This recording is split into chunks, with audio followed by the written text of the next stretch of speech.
الحمد لله والصلاة على نبيه وعلى آله وأصحابه المتأدبين بآدابه. أما بعد فأعوذ بالله من الشيطان الرجيم. بسم الله الرحمن الرحيم. ومن أراد الآخرة وسعى لها سعيها وهو مؤمن فأولئك كان سعيهم مشكورا. سبحان ربك رب العزة عما يصفون وسلام على المرسلين والحمد لله رب العالمين. اللهم صل على سيدنا ومولانا محمد وعلى آل سيدنا ومولانا محمد وبارك وسلم وصل على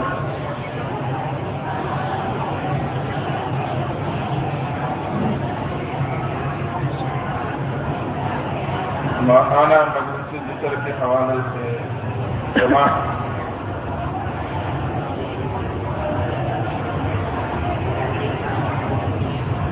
اللہ تبارک و تعالی ارشاد فرماتے ہیں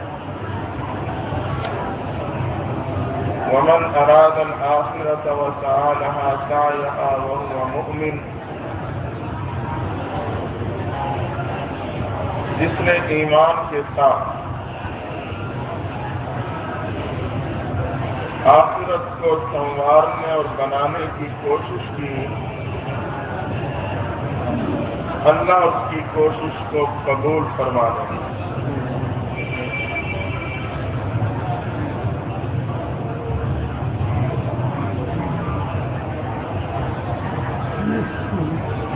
دنیا اور آخرت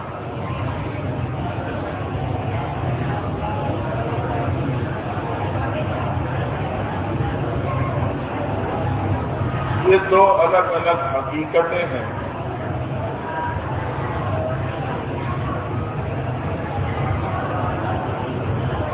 اگرچہ آخرت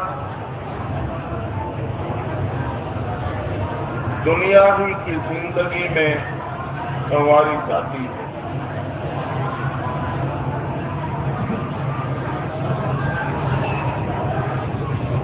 اور یہ بات بھی مسلم ہے کہ دنیا ہے یا آخرت یہ دونوں محنت مانگتی ہیں. دنیا بنانا چاہوں یا آخرت کو سنوارنا چاہوں،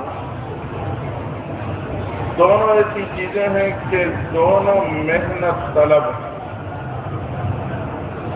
فرق یہ ہے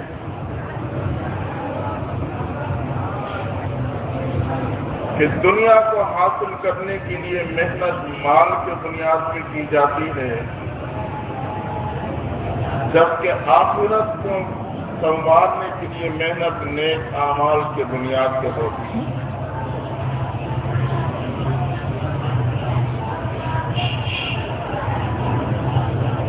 یہ مال و دولت کے بنیاد پہ حاصل ہوگی، وہ نیک اعمال کے بنیاد پہ حاصل ہوگی.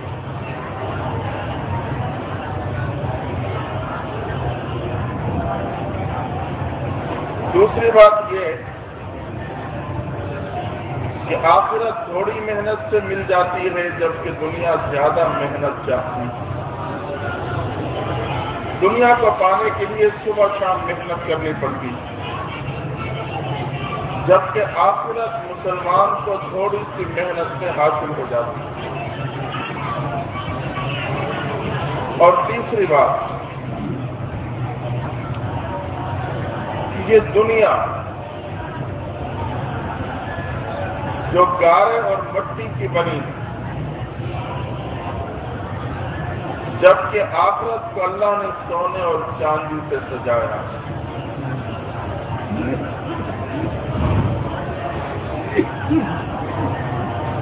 آج آخرت کی فکر نہ ہونے کی وجہ سے مسلمان اس گارے اور مٹی کی دنیا کو پانے کے لیے تو محنت کرتا ہے، لیکن آخرت جو اللہ نے سونے اور چاندی، ہیرے اور جواہرات سے بنائی، اس کو حاصل کرنے کی فکر نہیں.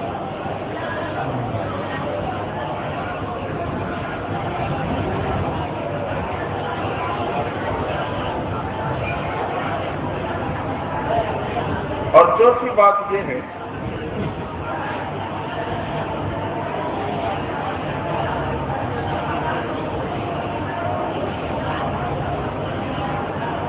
دنیا جو مال کی بنیاد پہ حاصل ہوتی ہے تو اس مال سے ابن آدم کا پیٹ نہیں بھرتا.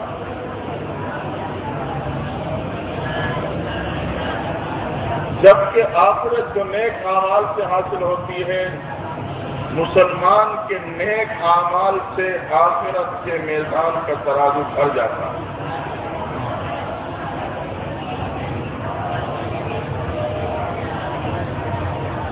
دنیا کو حاصل کرتے کرتے زندگی گزر جاتی ہے، لیکن ابن آدم کی خواہشات پوری نہیں ہوتی. اس کا پیٹ نہیں بھرتا، بلکہ قبر کی مٹی ہی اس کے پیٹ کو بھرتی ہے. جبکہ نیک اعمال کی بنیاد پہ میزان کا ترازو بھر جایا کرتا ہے. حدیث میں آتا ہے پیغمبر علیہ السلام نے ارشاد فرمائے کہ جس نے خالصتاً اللہ کی رضا کے لیے ایک دفعہ سبحان اللہ کہا، میزان کا نصف پڑھنا نیکیوں سے بھر جاتا ہے.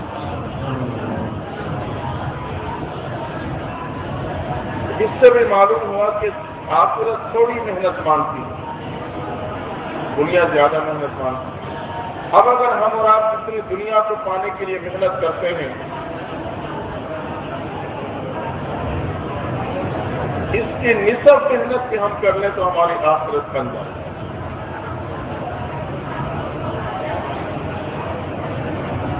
حدیث میں آتا ہے کہ پیغمبر علیہ السلام نے ارشاد فرمایا،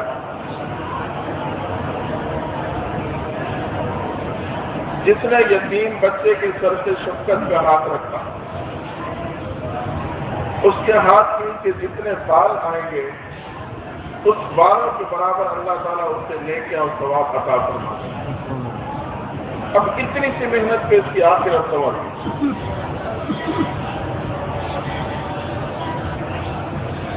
بالکل معمولی محنت پہ اللہ تعالیٰ آخرت کو بناتا چلا جاتا ہے. راستے میں گزرتے ہوئے اگر میں نے کوئی تکلیف دہ چیز دیکھی اور اسے ایک طرف کر دیا، کسی اور کو اس سے نقصان نہ پہنچے، پیغمبر علیہ السلام فرماتے ہیں کہ اللہ تعالیٰ اسے اس عمل میں صدقے کے برابر ثواب عطا کر دیتے ہیں. اور اللہ کا صدقے کے برابر ثواب دینا یہ میرے اور آپ کے پیمانے کے مطابق نہیں، یہ پھر اللہ کا اپنا پیمانہ ہے. کہ اگر کوئی مسلمان کھجور کا ایک دانہ صدقہ کر دے اخلاص اور اللہ کی رضا کی بنیاد پہ، تو اللہ تعالیٰ اسے احد کے پہاڑ کے برابر ثواب عطا فرما دیتے ہیں. اللہ پر اپنے خزانے اور اپنے شان کے مطابق عطا کرتے ہیں.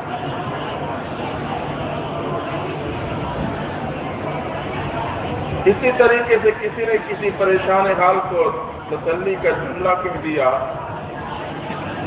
اور اس سے میرے اور آپ کے چند جملوں سے تسلی ہو گئی، پیغمبر علیہ السلام فرماتے ہیں کہ قیامت کے دن اللہ تعالیٰ اسے جنت کا لباس پہنا دیں گے. اس نے میرے ایک پریشان بندے کو اپنے چند جملوں سے تسلی کا لبادہ پہنایا تھا، آج میں اسے اس کے بدلے میں جنت کا لباس پہنایا.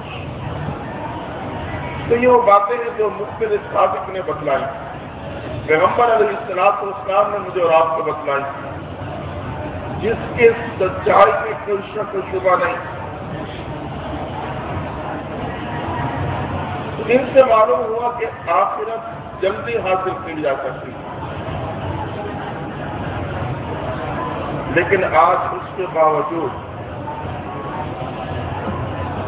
ہم اور آپ دنیاوی اعتبار کو تو کوشش میں رکھتے ہیں، لیکن آخرت کے حوالے سے بالکل غافل ہو جاتے ہیں. تو وجہ یہ ہے کہ میرے اور آپ کے دل میں آخرت کی فکر نہیں آئی. دنیا میں ایسے مصروف ہوئے کہ بالکل دل سے آخرت کی فکر نکل گئی.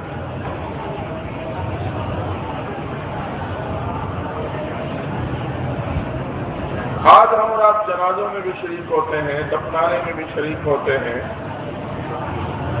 لیکن اس کے باوجود بھی میرے اور آپ کے دل پہ کوئی اثر نہیں.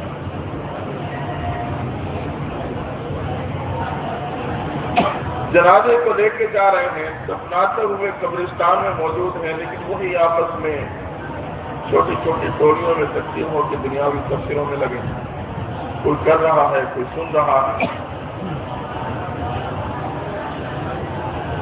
بالکل ماحول اور معاشرے اور مسلمان کے دلوں سے آخرت کی فکر ختم ہے۔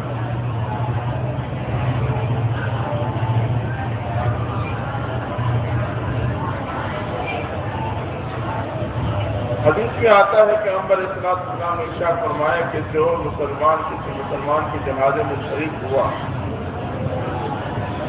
اسے اللہ تعالیٰ ایک کی رات کے برابر ثواب عطا فرمائے۔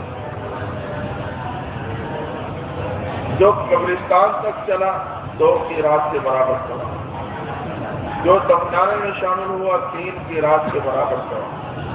اور فرمایا صحابہ یہ قیراط دنیا کے پیمانہ نہیں، یہ آخرت کا پیمانہ ہے،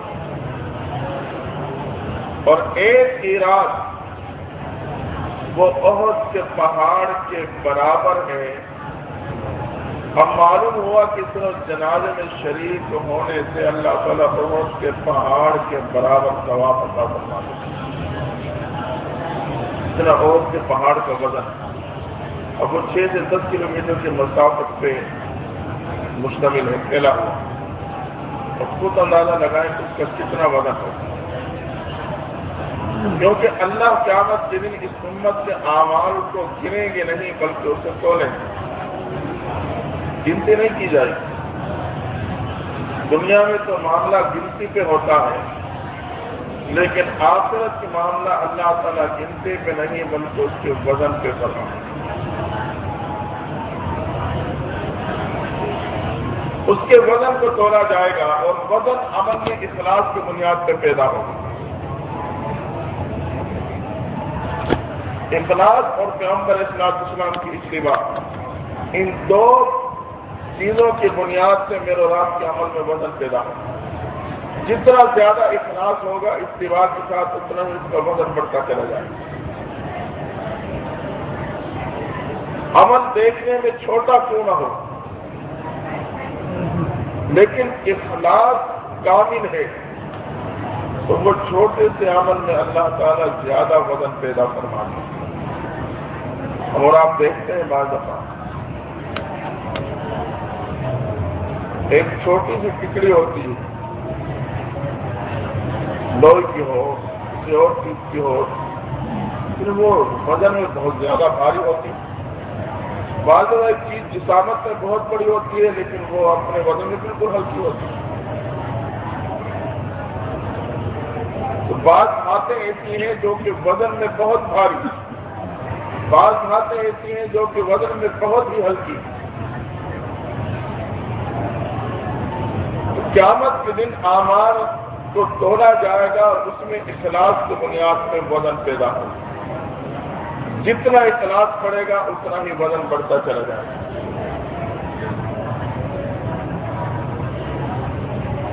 تو اس دور میں اپنے اعمال میں اخلاص کو پیدا کرنا، یہ خاص ماحول میں جڑنے کے بغیر ممکن نہیں۔ اگر ہم باہر دنیاوی کے ماحول میں رہیں تو یہ کام بہت ہوتا ہے۔ مادیت کا دور ہے، روحانیت کا فقدان ہے۔ مادیت کے دور میں اور مادیت کے ماحول میں رہ کر ہم اور آپ نہ اخلاص کو سمجھ سکتے ہیں نہ اس کو اپنے عمل میں پیدا کر سکتے ہیں۔ جب تک ہم اور آپ اس خاص ماحول اور روحانیت کے ماحول میں نہیں آئیں گے، ہم اپنے اعمال میں اخلاص کو نہیں پا سکتے۔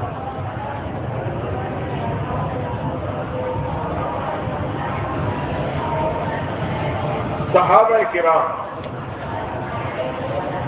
جو میرے اور آپ کے لیے معیار حق ہیں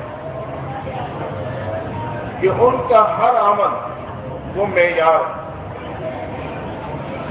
وجہ یہ ہے کہ وہ اپنے ہر عمل میں اخلاص کے اس بلندیوں کو چھو چکے تھے کہ جہاں تک کوئی اور پہنچ نہیں پاتا۔ ہر عمل میں ایسا اخلاص تھا جس وجہ سے ان کا ایک ایک عمل میرے رات کے لیے معیار بنا.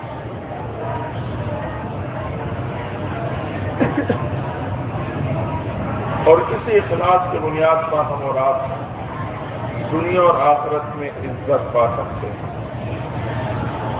دنیا میں بھی عزت حاصل ہوگی اور آخرت میں یقیناً عزت حاصل ہوگی.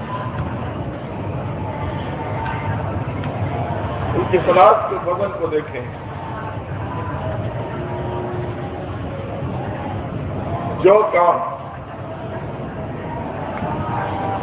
تلواریں نہیں کر پاتی بعض دفعہ اخلاص کے ذریعے سے وہ کام ہو جاتا.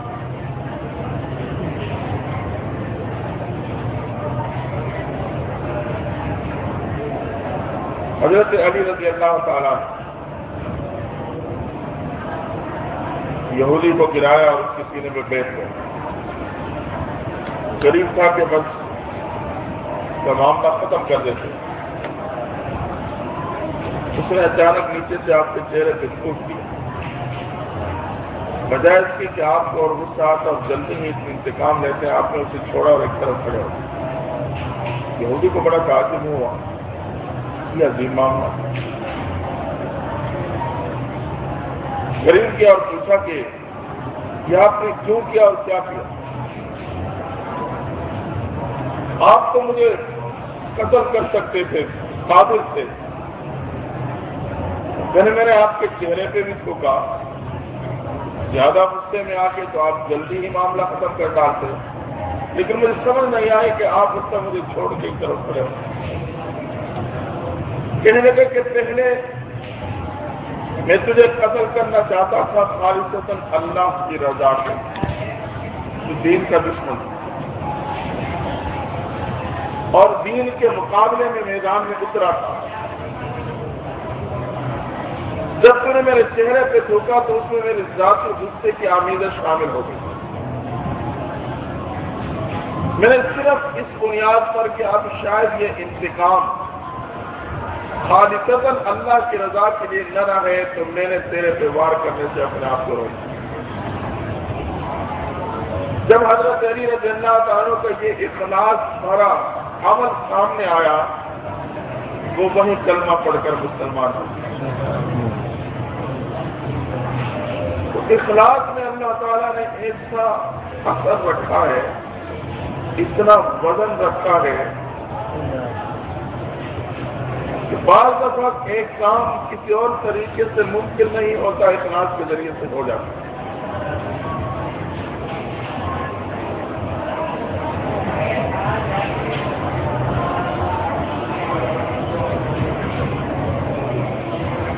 اور اخلاص کے عمل کی مثال تو ہیرے کے مانند ہے، جس کی قیمت چھوٹی ہوتی ہے لیکن قیمت بہت زیادہ ہوتی ہے. قیمت میں بہت زیادہ. چھوٹا سا ہیرا ہوگا بہت سے دھاتوں سے بڑا قیمتی ہوگا، سونے چاندی اور کئی دھاتوں کی قیمت زیادہ ہے. تو اس پرفتن دور میں ہمارے وہاں کیسے مجالس میں آنا کہ بنیادی مقصد یہی ہے، ایک تو ہم اور آپ ہماری زندگی میں آ جائیں اور پھر اس میں اخلاص کو پیدا کریں.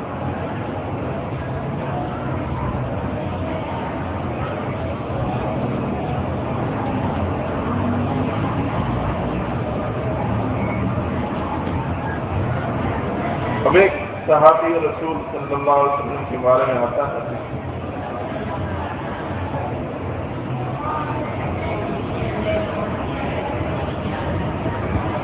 اپنے زمین کے حصے میں ہل چلایا، بیج ڈالا، پانی پہ کوئی انتظام نہیں، ایک تلوار کی 2 رکعت نماز ادا کی، ہاتھ اٹھا کے اللہ سے دعا مانگی، یا اللہ میرے زمین کے حصے کو سیراب کرو. معلوم نہیں ان کے پکار میں، اس کی دعاؤں میں کیسا اخلاص تھا. روایت میں آتا ہے کہ بادل کا ٹکڑا آیا اور صرف اس صحابی کے زمین کے ٹکڑے پہ برستا ہوا چلا.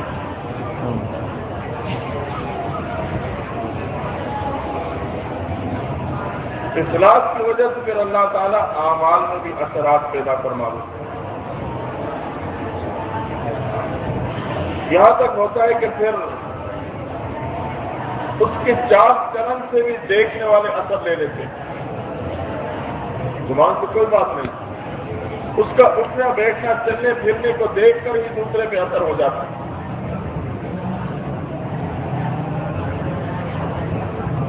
اس دور میں جس چیز کی کمی ہے میں ہوں یا تو وہ اخلاص کی کمی۔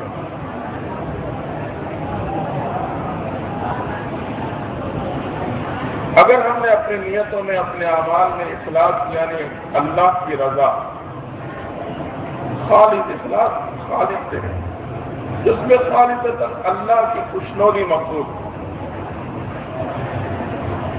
اب اس کو پانے میں کامیاب ہو گئے تو یقیناً میرا ایک ایک عمل قبر و حشر میں کامیابی کا ذریعہ بن جائے، اور جو قبر اور حشر میں کامیابی کا ذریعہ ہے دنیا میں تو یقیناً وہ کامیابی کا ذریعہ بنے گا۔ جب آخرت میں اس کے اثرات مرتب ہوں گے تو دنیا میں بھی وہی عمل میرے اور آپ کے لیے راحت و سکون کا ذریعہ بنے گا۔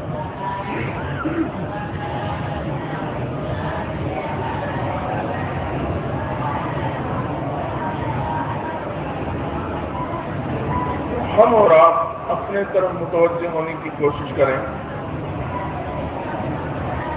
اور دل میں آخرت کی فکر کو بٹھانے کی کوشش میں لگیں۔ یہ بنیادی نسخہ ہے فکر آخرت۔ اگر یہ دل میں آ گئے تو سارے کام کرنے آسان ہو جائیں، تمام کام آسان۔ صحابہ کرام کی زندگی میں بنیادی طور پر یہ چیز پائی جاتی ہے۔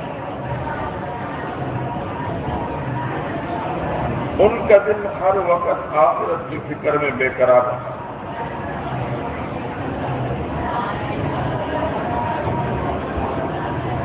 بشارتیں سننے کے باوجود، پیغمبر علیہ الصلوۃ والسلام کی صحبت نصیب ہونے کے باوجود آخرت کی فکر کو غافل نہیں۔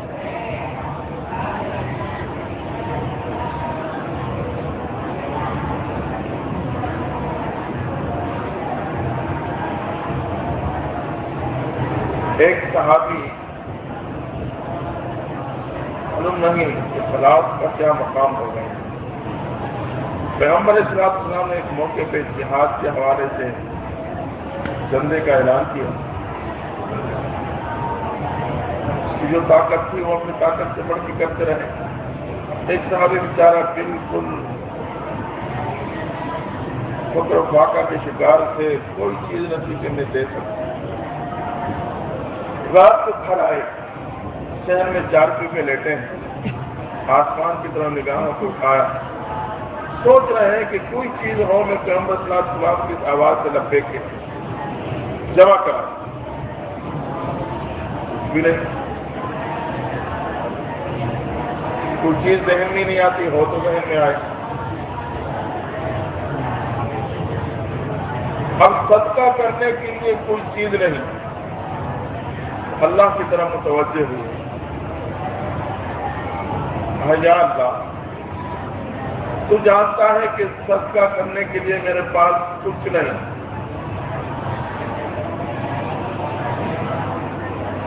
صرف ایک جان ہے، میں اپنے اس جان کو صدقے کے لیے پیش کرتا ہوں، کیا مطلب؟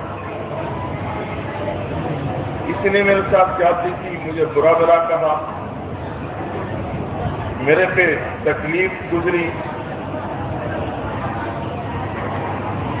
میں ان تمام کو معاف کر کے صدقے کے طور پہ اپنی جان کو پیش کر رہا ہوں کہ میرے اس صدقے کو قبول فرما۔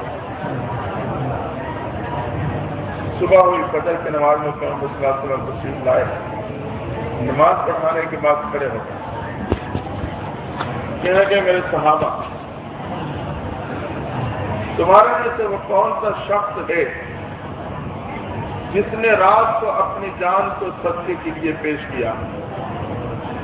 صحابہ خاموش۔ صحابی فرماتے ہیں میں اس مجمع میں موجود ہوں لیکن میں خاموش بیٹھا تھا۔ آپ نے دوبارہ اعلان کیا کہ وہ کون سا شخص ہے جس نے رات کو اللہ تعالیٰ کے سامنے اپنے جسم اور اپنی جان کو صدقے کے طور پہ پیش کیا۔ فرماتے میں پھر خاموش بیٹھا رہا۔ جب آپ نے تیسری دفعہ کہا تو میں کھڑا تھا۔ میں نے کہا اللہ کے نبی صلی اللہ علیہ وسلم وہ میں پیغمبر اسلام نے فرمایا میرے صحابی تجھے مبارک ہو، اللہ نے تیرے صدقے کو قبول کر دیا۔ اللہ نے وحی کے ذریعے سے بتلا دیا کہ میرا ایک بندہ، میرے محبوب تیرا ایک امتی جو اس انداز سے اپنے جان کو صدقے کے لیے پیش کر رہا ہے۔ اب یہ کیا تھا کہ قبول کرنے کے بعد باقاعدہ اس کی گارنٹی اور سند بھی دے دی کہ وقت کے پیغمبر کو بتلا دیا اور ان کے ذریعے سے خوشخبری بھی سنوا دی۔ یہ تھا صحابہ کے اخلاق زیادہ تھے، وہ اپنے عمل میں اتنے مخلص تھے کہ ہم اور آپ اندازہ نہیں کر سکتے۔ آج ایک جماعت ایسی ہے جو صحابہ کو معیار حق نہیں مانتی، تو ایسی جماعتوں سے بچنا انتہائی ضروری ہے۔ بہت اچھے مناظر دکھائیں گے، اچھے گفتگو کریں گے، بہت کچھ ہوگا، لیکن جہاں بنیاد ہی نہیں، اس خوبصورت عمارت کو میں نے کیا کرنا، وہ تو کسی نہ کسی دن میرے ہلاکت کا ذریعہ بچا۔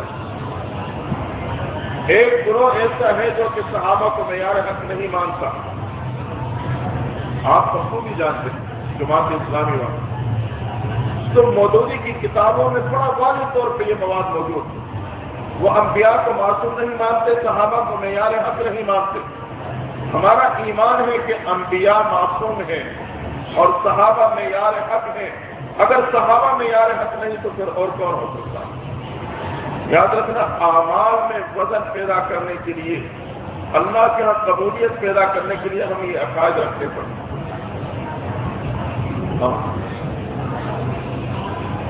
اگر اس چیز میں کمزوری آ گئی تو دوستوں پھر میرا کتنی ہی محنت کیوں نہ ہو، بنیاد کمزور ہے، اوپر میں عمارت سے عمارت اٹھاتا جا رہا ہوں اور اس کو خوبصورت بنا رہا ہوں، تو مجھے راستوں میں کمک نہیں کریں گے۔ بنیاد تو تم نے مضبوط کری نہیں، عمارت خوبصورت اس پہ محنت کر رہا ہے، ایک دن یہی عمارت گرے گی تیری ہلاکت کے ذریعہ میں۔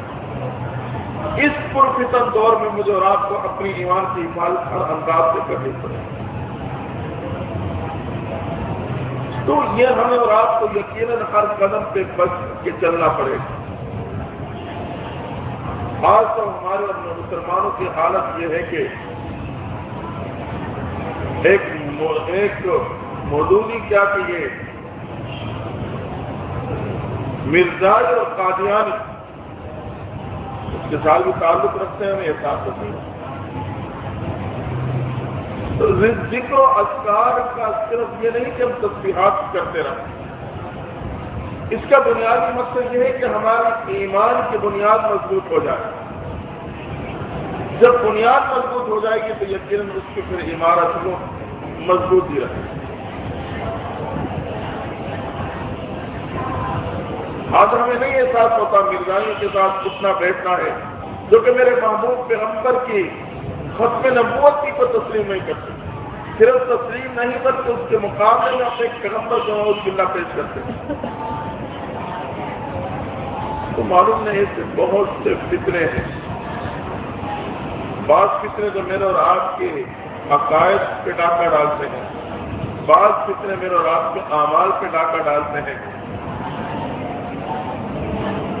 تو اس دور میں ذکر کا اہتمام اس لیے ضروری ہے کہ ہم اور آپ اس قسم کے ڈاکوؤں سے اپنے آپ کو بچائیں۔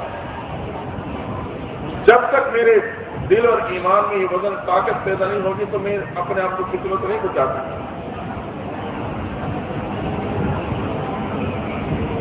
ان فتنوں سے اپنے آپ کو بچانے کے لیے مجھے اور آپ کو اپنی ایمان میں قوت پیدا کرنی پڑے گی، اور یقیناً وہ اللہ تعالیٰ کی یاد اور ذکر کے ذریعے سے جو مجالس ہے اس کو معمولی نہ جانے۔ اس دور میں اس مصروف ترین دور، پرفتن دور، تیز رفتار زندگی میں یہ تھوڑے سے لمحات یہ میرے اور آپ کی زندگی میں نکھار پیدا کر۔ ایک تو ہم ایک ہی بات پلے باندھیں جس کی وہی میرے لیے کہا، یہی بات ہم اور آپ اپنے دل و دماغ میں دکھا رہے ہیں کہ ہم جو عمل بھی کریں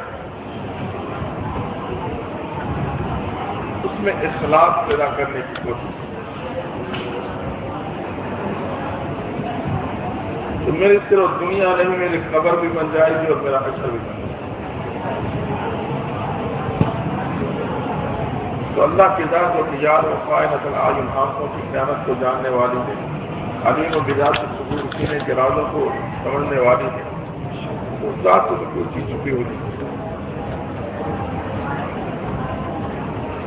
اب اخلاص کا وزن دیکھیں تو اس کا اندازہ یقین جانے کے بعد حدیث میں آتا ہے پیغمبر صلی اللہ علیہ وسلم نے ارشاد فرمایا کہ جس نے مسلمان کو دفناتے ہوئے ایک مٹھی مٹی کو اٹھا کر اس کی قبر پہ ڈال دیا، مٹی ڈالی جا رہی ہے اس کو اٹھائی قبر سے،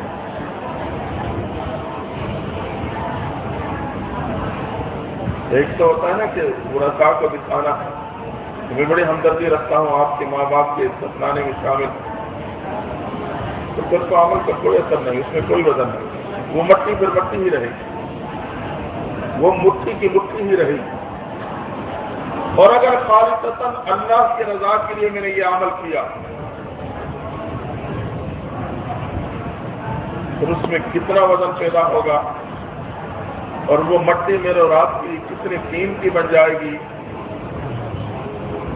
جس کا اندازہ اسی سے لگائیں کہ قیامت کے دن ایک شخص کے اعمال تولے جائیں، وہ دیکھ رہا ہے، اس کے دیکھتے ہی دیکھتے میزان لگا، نیکیوں اور گناہوں کو اپنے اپنے پلوں میں ڈالا گیا، اس کی نگاہوں نے دیکھا کہ اس کے گناہوں کا پلڑا بھاری ہوتا جا رہا، بھاری ہو کے چک رہا، نیکی کا پلڑا ہلکا ہو رہا، اب اپنی آنکھوں سے دیکھ رہا ہے پریشان، اب تو میرا بچنا مشکل ہے۔ تو اس وقت کیا کیفیت ہوتی جب دنیا میں جو رزلٹ سنایا جاتا ہے اس کے سننے سے ایک لمحہ پہلے عجیب کیفیات انسان گزرتا، اب یہ اپنی نگاہوں سے دیکھ رہا ہے کہ نیکیوں کا پلڑا ہلکا ہو رہا ہے، گناہوں کا پلڑا بھاری پڑ رہا ہے، فیصلہ تو کر دیا کہ سوائے جہنم کی ٹھکانہ نہیں، لیکن اس کے لیے وہ کتنی خوشی کا لمحہ ہوگا اسے اپنے آنکھوں پہ بھی یقین نہیں آئے۔ اس کی نگاہیں کیا دیکھیں گی کہ ایک گنڈلی میں بندی ہوئی اور وہ اس طرح ہوا میں اڑتی ہوئی آئے اور اس کے نیکیوں کے پڑھنے میں آ کے گر گئے۔ اس کو پڑھنے میں گرنا تھا کہ وہ گناہوں کا پڑھنا ہلکا ہو گیا، نیکیوں کا پڑھنا بھاری ہو کے جھکنے لگا، حتیٰ کہ وہ میزان وہی رک جائے گا، نیکیوں کا پڑھنا جھک جائے گا، گناہوں کا پڑھنا ہلکا پڑ جائے گا۔ اب یہ دیکھے گا اور تعجب کرے گا کہ یا اللہ، پوچھنے پہ مجبور ہے اللہ یہ کیا چیز؟ نتیجہ سامنے آ گیا کہ ناکام ہوتے ہوتے کامیاب ہو گیا، لیکن تعجب ہے کہ کیا چیز تھی اور یہ کیسے ہوا؟ اللہ سے پوچھے گا یا اللہ یہ کیا چیز؟ اللہ تعالیٰ فرمائیں گے میرے بندے یہ تیرے وہ مٹھی بھری وہ مٹی تھی جو تو نے اخلاص کے ساتھ ایک مسلمان کے قبر پہ ڈالی، میں نے اسے محفوظ کر لیا تھا اور آج وہ تیرے کامیابی سے ضامن بن۔ تو اللہ تعالیٰ اپنے بندے کے نیکیوں کی حفاظت کرتا ہے، اسے پالتا ہے، تو میں نے اسے محفوظ کر لیا اور ناکام ہوتے ہوتے یہ اس کے ذریعے سے کامیابی تک۔ تو مختصر ہی ہم کوئی عمل بھی کریں، میری ذاتی زندگی میں ہو، خاندانی زندگی میں ہو، معاشرتی زندگی میں ہو، دیکھ دکھا سے ہٹ کے کچھ اعمال تو ایسے ہوں جو میں خالص اللہ کے لیے کی، آج تو جنازے میں بھی شرکت اسی لیے ہے، تعزیتیں بھی اسی لیے ہیں، حتیٰ کہ جتنے مسنون اعمال تھے اس کا رخ تبدیل ہو۔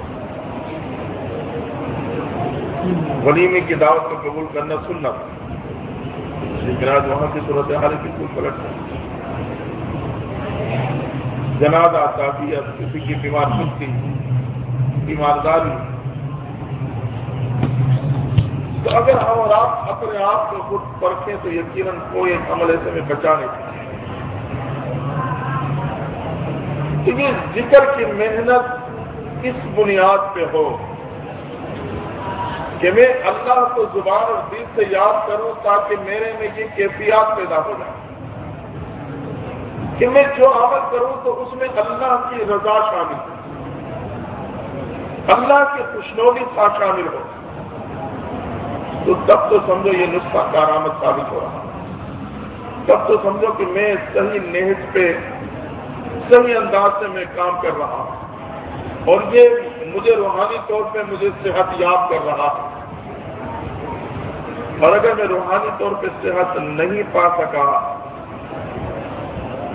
یہ تو مسلم بات ہے کہ اللہ کا ذکر اور اللہ کی یاد اس میں اثر نہ ہو، یہ تو ہو نہیں سکتا۔ تو کوئی کسی کو گالی دے وہ تو اثر رکھتی ہے، کسی مخلوق کا کلام جو کہ ایک برا کلام ہو اس کو سننے سے تو میرے پہ اثر ہوتا ہے۔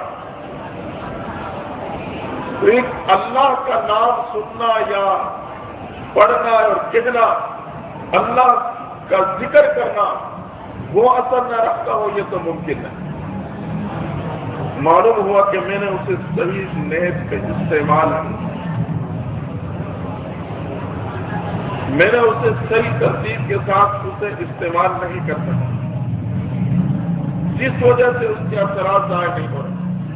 تو ہم پھر اپنی طرف متوجہ کے اپنے دل کو ٹٹولیں، اپنی کیفیات کو ٹٹولیں اور خالصتاً اپنی اصلاح اور اللہ کی رضا کے لیے اس نسخے کو استعمال کرنے کی کوشش کریں، بار بار کریں۔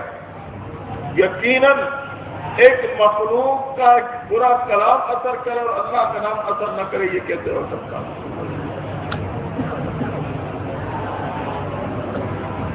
تو یہ تو طالب کی محنت پہ، میرے اور آپ کی محنت پہ کہ ہم اور آپ اس انداز سے اپنی طاقت اور کوشش کے مطابق،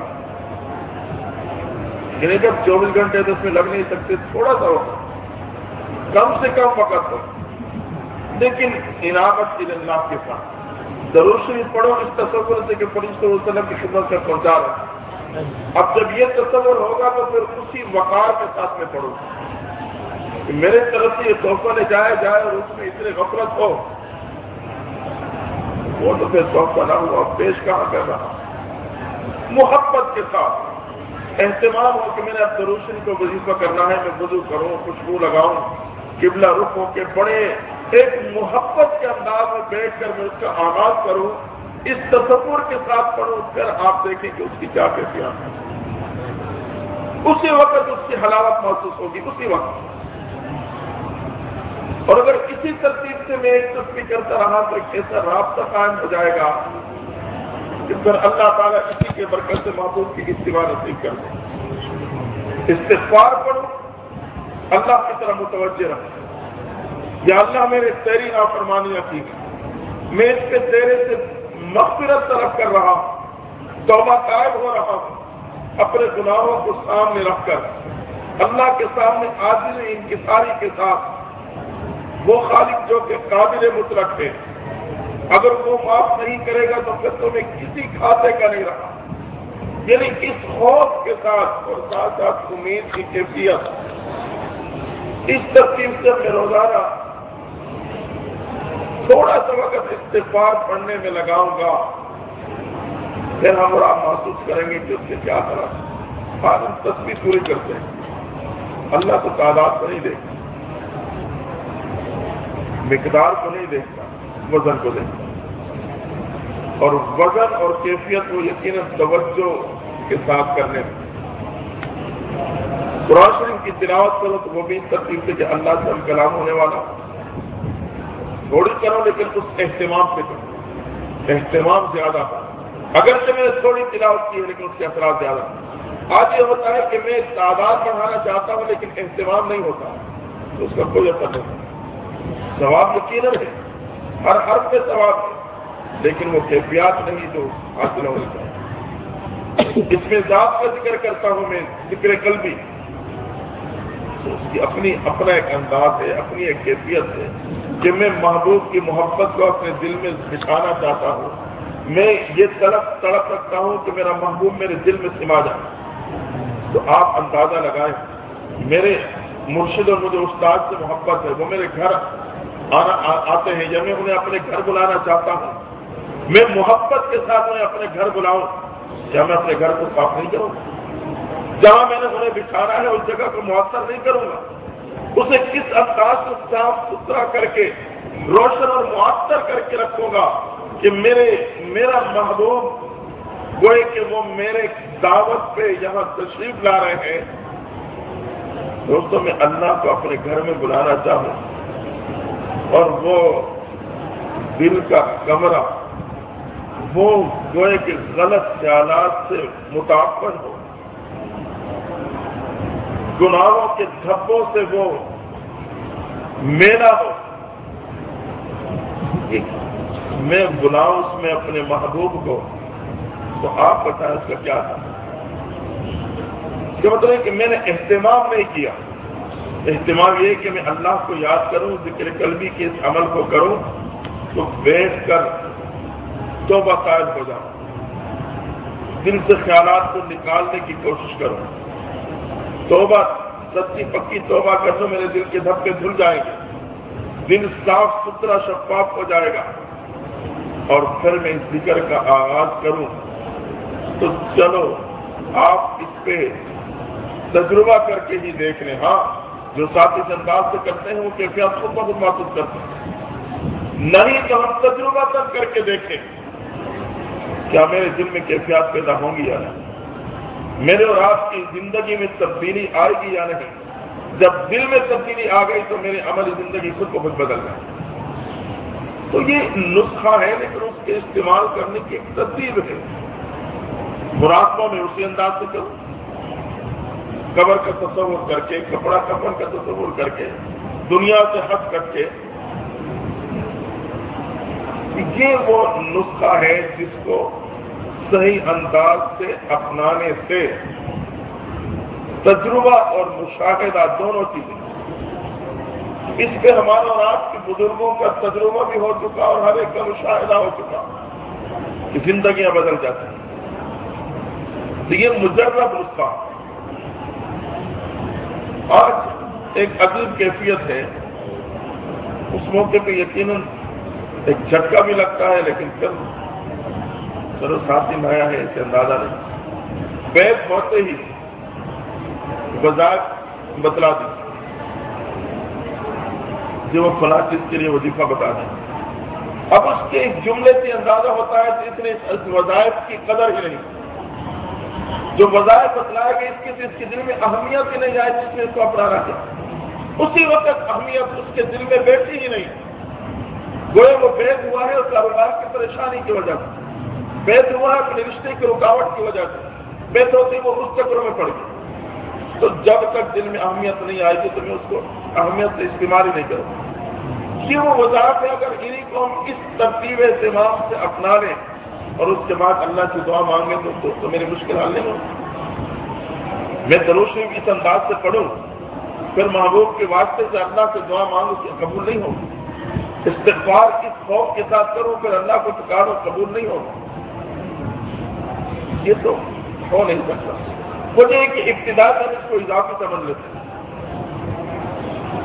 جب تک ہم اس کو اہمیت نہیں دیں گے اور اہتمام کے ساتھ اس کو تیار کر کے نہیں استعمال کریں گے اثر نہیں۔ ثواب یقیناً ہے، یہ تو اللہ کی مہربانی کہ اللہ کا نام غفلت سے لوگے تب بھی ثواب ملے گا، اللہ کا نام غفلت سے لوگے تب بھی ثواب ملے گا، فائدے سے خالی نہیں۔